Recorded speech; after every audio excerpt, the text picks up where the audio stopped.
Maayong hapon kabakat. Today it's December 30. Holiday mga kabakat, maganda panahon. But since wala tayong ride, paliguan muna natin si Silver Arrow. Then later mga kabakat, we'll talk about why unique ang production ni Silver Arrow compared to other GS mga kabakat. Ang mga Beamer, alam nila yan. Even the 1250. We'll also talk about mga kabakat kung ano na rin ang mga features ng GS mga kabakat. And also I will show you kung ano yung mga functional accessories na nakakabit kay Silver Arrow mga kabakat. Alright?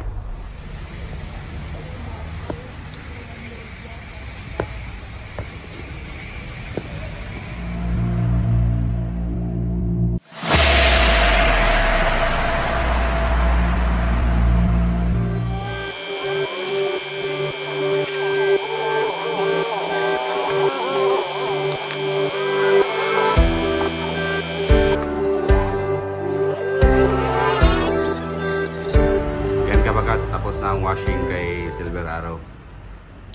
As mentioned kanina, I will show you the features ng GS R1200 and also the functional accessories na kinabit ko dito sa kanya mga kabagat. Ito yung mga control knobs niya mga kabagat. So different controls to. Ito for the suspension mga kabagat. Later i-explain ko rin yan. Ito naman is the control button para doon sa TFT mo. Then, meron to siyang cross management mga kabakat. So, pwede mo rin siyang iset kung anong speed gusto mo without squeezing the throttle. Alright. Then, of course, this is the hazard mga kabakat. Then, daylight lang mga kabakat na button. Then, itong knob na to is the different control para doon sa TFT. And kasama na rin sa control ng Denali lights mo mga kabakat. This one is the normal signal, left or right turn signal, then yung horn mo mga kabakat. On the other side, the kill switch, then the different mode mga kabakat. Pakita ko rin sa inyo yan. Then pagkatapos the heated grips na control mga kabakat. So ito yan. Now let's talk about the features ng GS na to mga kabakat. So isa sa features ng GS mga kabakat is keyless na siya mga kabakat. So ito yung ignition button niya mga kabakat. And yan yung TFT. Then you have to wait mga kabakat para mag system check muna siya until mawala to mga kabakat. So that's the only time you have to engage the yung start button mga kabakat. And since wala na, so you can start it now.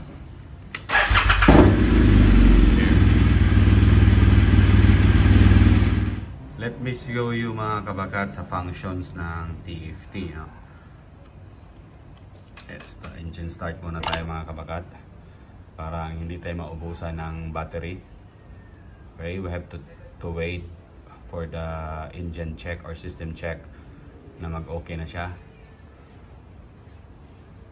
Alright. Then start. Okay. So ito dito sa TFT mga kabagat, as mentioned, nandito yung mga controls niya. Control button para sa TFT.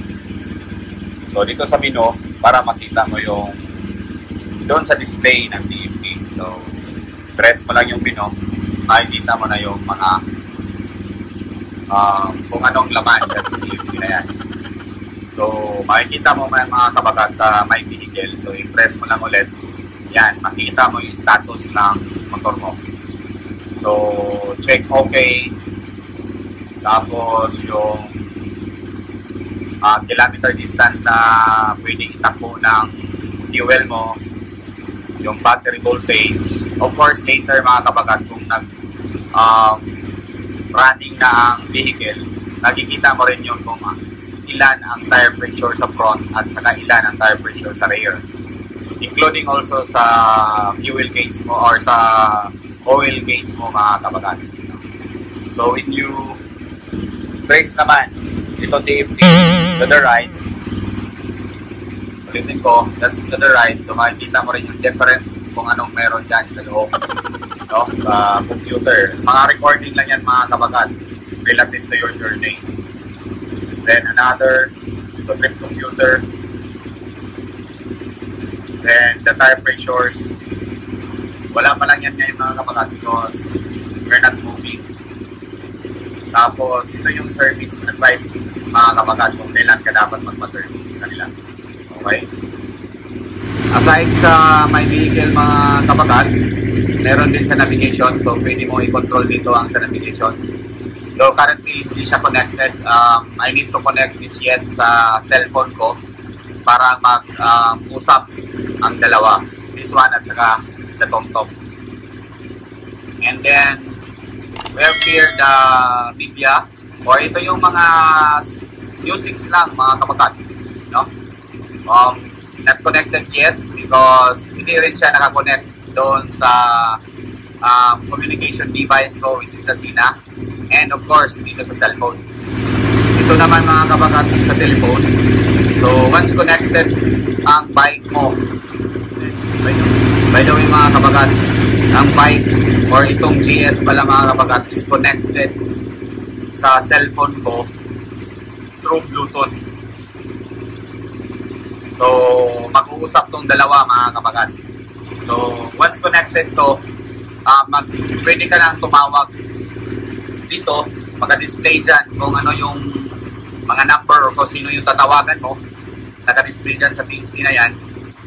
Using these knobs lang, no? Ito mga knob lang na gamitin mo. Then another mga kabagat is the setting. Kung pasukin mo yung setting, so nandyan yung vehicle setting, which is about the RDC or doon sa tire pressure mo at saka sa lights. Yan. Then system settings, different settings no, relative to the date and time, the unit, the language na ginamit dyan mga kabagat. Then another is the connection. So dito yung sinasabi ko mga kabagat na sa mobile or sa cellphone mo, sa rider's helmet, ibig sabihin doon sa ginagamit kong communication device.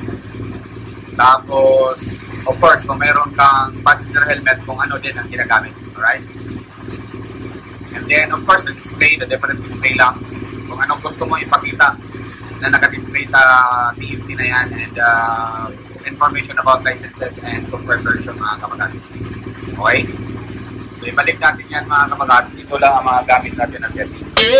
Yan, ibalik na natin yan sa normal na settings.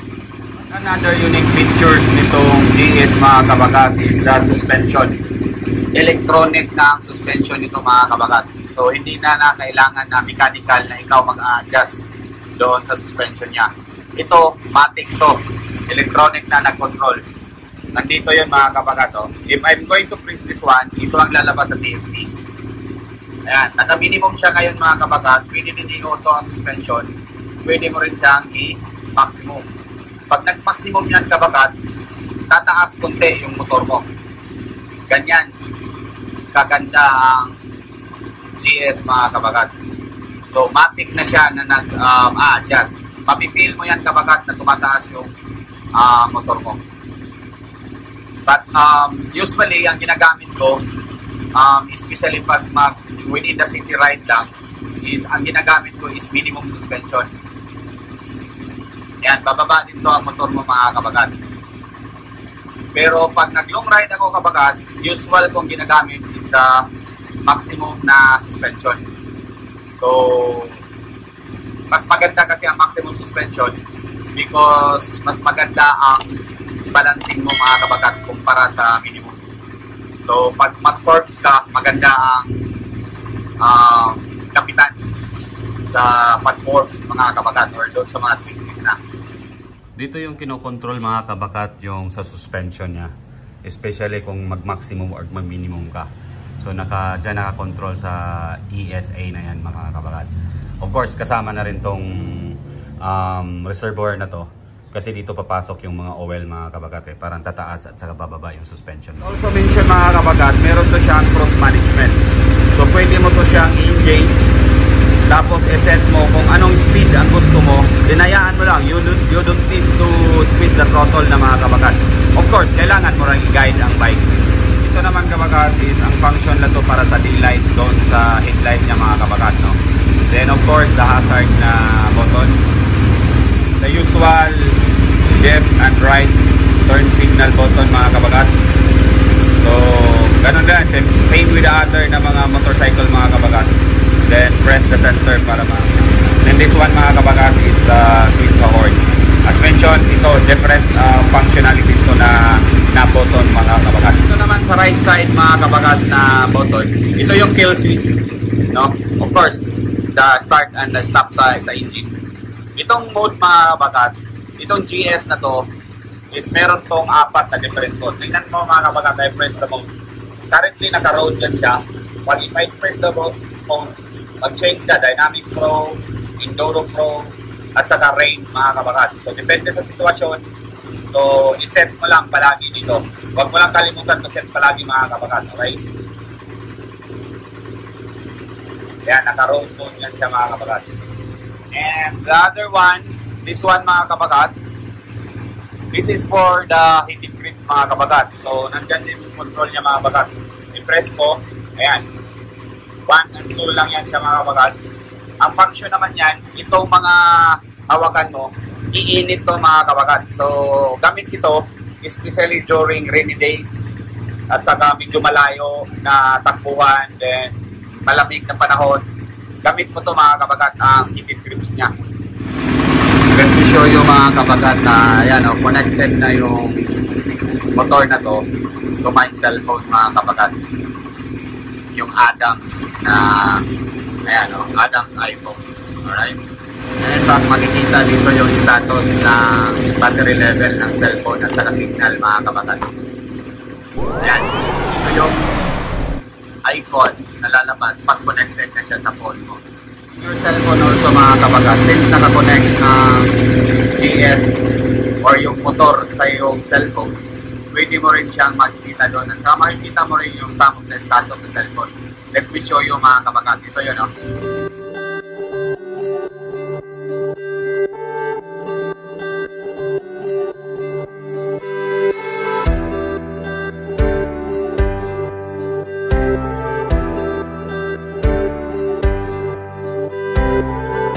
Features ng GS mga kabagat, kung nakita nyo to, this one. Ito yung steering damper niya. This will hold actually mga kabagat parang stabilizer sa manubela mo. Especially if yung gulong mo will hit mga malaking bato or even mga aso and others, no? So ito yung dito i-absorb yung vibration mga kabagat. So hindi masyadong gagalaw ang manubela mo. Then nakita nyo yan kabagat sa front, meron yan siyang additional na shock absorber mga kabagat. So kaya if you will ride using GS, napaka-komportable talaga niya mga kabagat. Of course, yung dalawang ano na yon is the normal na mga radiator niya mga kabagat para sa palamig ng makina. Okay? Ito naman yung sa brakes niya mga kabagat, double disc siya sa front, using Brembo mga kabagat. So naka EBS na rin siya, but of course depende sa mode mo. Because pag naka-enduro ka, yung EBS patay yun mga kabagat. So well, I would suggest na especially pag scale level 1 ka lang, I suggest na wag mong patayin ang EBS. Unless kung maybe scale level 2 and scale level 3 up ka na, yes, pwede ka nang gumamit ng enduro mga kabagat. Because medyo mag-face tail siya palagi mga kabagat. Alright kabagat, so pag-usapan naman natin yung mga nakakabit ko na mga functional accessories or even yung hindi accessories mga kabagat. Like for example, this one mga kabagat. Itong Bagster na upuan. Aftermarket na to siya mga kabagat. Very comfortable actually. So hindi iinit yung puwet mo dyan mga kabagat kahit gaano kahaba pa ang ride nyo mga kabagat. So meron tong headlight protector also mga kabagat. Parang kung may mga floating stone matamaan yung headlight mo mga kabagat. Medyo expensive yan if ever matamaan yan. Then ito aftermarket na to na windshield mga kabagat, no? Kung napansin nyo, black yan, but yeah, it makes sense mga kabagat because hindi ka naman dapat titingin talaga sa harap mo dapat doon ka tumingin sa malayo. So mapuwersa ka talagang tumingin sa malayo mga kabagat because wala kang makita sa front mo relative niyan. Sa features ng GS mga kabagat, itong screen adjustment mga kabagat. So yan, ma-adjust ng yung windshield. Yan, mapataas, mapababa mo. Pag gusto mo ipataas mga kabagat, so hindi ka matamaan ng hangin, no? Pag gusto mo rin ipababa, medyo mainit ang panahon, gusto mo magpatama ng hangin kahit papaano, yan din. Alright, pababa mo rin. Of course, meron din akong nilagay dito mga kabagat na para sa charger, USB at saka yung parang cigarette charger mga kabagat. Is the GPS na nakakabit sa kanya. It's a TomTom GPS actually mga kabagat. So ito yung ginagamit natin once we ride, so maggawa tayo ng ruta, so makikita mo rin yan dyan mga kabagat. Okay, bakit siya unique compared to other production ng mga GS or the JSA mga kabagat? Itong model na to mga kabagat, it's because ito yung last production ng 1200 engine, which is the boxer type. Tapos ang nakakabit na mga kabagat is the TFT. Ayan yung TFT niya mga kabagat, para makita nyo lang. Yan yung TFT niya. So walang ibang 1200 na GS na naka-TFT na. Itong model lang na. So mga 2018-2019 model na BMW GS or GSA na 1200. By the way mga kabagat, ang kulay niya mga kabagat based doon sa registration is chocolate iced. Actually, hindi siya silver. So dire siya nakabase mga kabagat. Ito yung chocolate iced. Papunta doon sa front fender mga kabagat. So yan, dyan nakabase yan siya.